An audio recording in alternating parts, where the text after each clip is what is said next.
Hai, Assalamualaikum, hampa.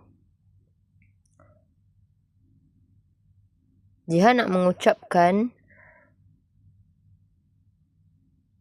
terima kasih pada semua yang hadir dekat live stream reality Jiha. Dan terima kasih atas ucapan dan doa-doa buat Jiha daripada semua kawan-kawan dia, bestie dia dekat reality tu. Dia sayang hampa kok. Hampa macam keluarga Jiha sendiri. Dan dia harap hidup hampa tu diberkahi Allah Subhanahu Wa Taala dan dimurahkan rezeki juga. Dia baru je sembuh daripada suara sakit, suara hilang. Dan ni kek daripada mak Jiha kepada Jiha. Tapi